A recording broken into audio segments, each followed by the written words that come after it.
ولا زينه بقى؟ زينه. ايه قصه الكرفان اللي احنا قاعدين فيه دلوقتي ده؟ كرفان هو فيه كل ماي belongings، فانا من غيره هبقى قاعده في الشارع. اول ما بدخل الكرفان بحس اللي هو this is where I belong. بحب ان انا يعني يبقى دايما في ناس داخله وخارجه كرفان عندي ونهزر، يعني بحب مود الكرفان قوي بصراحه. دايما بسمع مصطلح البريك، فايه هو البريك ده؟ والله البريك ده واحد لذيذ كده، بيجي يقول لك يا استاذ هتاكل ايه في بريك النهارده، بس وانت بقى بتبتدي تشوف هتاكل امتى، بس في الاغلب انت بتاكل بعد ما تخلص لان اصلا مبيبقاش في وقت تاكل يعني. اوكي، ايه البريك المفضل بتاعك؟ مش عايزه اقول لك انا باكل ايه طول الوقت. حواوشي. انا على طول بطلب حواوشي ربيع، حواوشي ورقه لحمه. ده اللي بيخليكي تركزي في المشهد كويس جدا. اجمد بريك ده يا جماعه. مين اكتر حد من جيرانك تحسي ان هو بيعمل جو في اللوكيشن لما محمود. عاملين تيك توكس. محمود ياسين جونيور عاملين تيك توكس لسه ما طلعتش لسه. لا احنا بص احنا بنشتغل على التيك توكس الفتره دي يعني رام عامل جو اصلا، هو بجد هو لوحده اصلا كاركتر كده اللي هو تحس ان هو عامل فيها اليجنت كامس، هو بجد مضحك. وانا دلوقتي قاعد مع زينه. لو سمحت بقى انت محتاج تقول لحازم ابو العزم يخف الدنيا شويه على زينه، عشان ايه بيحاول جامد قوي بس ما فيش بيحاول فايدة. بس مش عارف يعمل حاجه خالص. مفيش فايده خالص. مش بالفلوس يا محمود يا حازم ابو العزم. كل حاجه قول له ان انا جاي اشتغل بس. وتقابل حبيب. فمين اكتر ناس من الكاست اللي معاكي في المسلسل مشاهد معاهم لذيذه وممتعه بص هو انا زينه في الشركه، فمينلي بتعامل مع اولاد ابو العزم كلهم، فارس ويوسف وحازم، كريم فهمي وخالد سليم ومحمود ياسين جونيور. خلود بصراحه خالد سليم لذيذ جدا وبجد هو بيساعدني قوي، يعني هو بجد مش مضطر ان هو يعمل كده، بس هو مثلا ايه لو شافني بعمل حاجه يقول لي على فكره لو عملتيها كده هتبقى احلى، ما تيجي نجرب. على فكره دايما بيديني كومنتس. كريم لذيذ بيضحكني بصراحه، لذيذ قوي قوي قوي، والمود والفايبس جوه لذيذه قوي. جونيور بقى بيحاول جونيور قاعد بيحاول ومش عارف. الحب بالنسبه لريم رأفت بيمثل لها ايه الحب؟ حب الناس.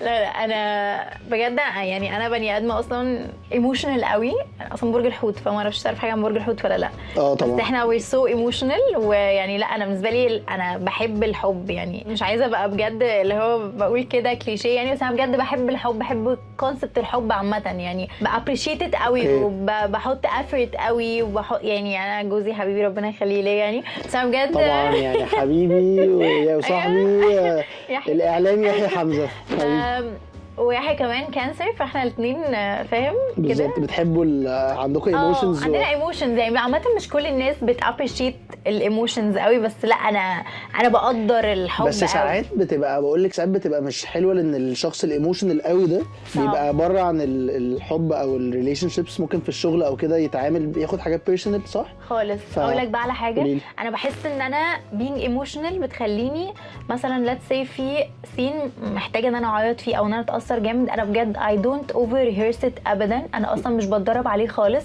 انا خلاص عرفت المشهد بيتكلم عن ايه بدخل انا ومشاعري، فانا بحس انه دايما لا البني ادم الايموشنال ده بجد بيطلع ايموشنز كتير قوي من جواه وبيفضي على طول. زينه دلوقتي في الشركه اوكي. أيوة. وانا محمود هاخد حازم ابو العزم دلوقتي حالا، فهحاول اجر شكلك كده في حاجه اوكي، واشوف هترد عليا ازاي. يوم الخميس اللي جاي انا واصحابي عندنا عيد ميلاد على الضيق كده، فطبعا هبقى مبسوط قوي لو تقدري انك تيجي معايا يعني. بجد ميرسي قوي والله، يعني ثانك يو سو ماتش على الانفيتيشن اللذيذه دي، بس انا للاسف الخميس ببقى خارجه مع اهلي فمش فاضيه. بتحرجي حازم ابو العزم؟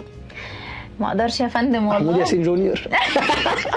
يا عم يا فندم. وفي اعمال تانية زي ما قلت لي مع دنيا سمير غانم برضو في رمضان، مسلسل عايشه الدور مع دنيا سمير غانم، دور خطير مختلف جدا عن زينه، دور جودي، ويعني كاركترز بجد مختلفه قوي. لو هتقضي يوم تاخدي الكرفان ده في الصحراء، ايه الشخص اللي عايزاه يبقى معاكي في الكرفان؟ ايه الحاجه الاكل اللي هيبقى معاكي، او هتختاري حاجه تاخديها معاكي؟ اول حاجه احنا في الصحراء، الشخص يايا. الاكل اللي هناكله حاسه ان احنا ممكن نروح للشوي شويه، ناخد معانا مثلا كده بوتاجاز صغير لذيذ ونشوي. وممكن نعمل حواوشي حواوشي الربيع. حواوشي مكمل معانا. تاخدي الموبايل ولا لا؟ هاخد موبايل عشان ادوكيمنت كل حاجه، بس هحاول ان انا بجد ما استخدموش يعني، خلاص اتس مي تايم بقى. الاوبجكت اللي ممكن اخده معايا، حاسه ممكن ناخد ساوند سيستم لذيذ قوي ونعمل ميوزك فيجواليزد خلاص. انا شفت احلى بارتي في السحر. وممكن ناخد عامه تلسكوب، لان بحس الستارز بتبقى باينه قوي بالليل. بالظبط، فحاسه برضه ممكن تبقى حاجه لذيذه قوي.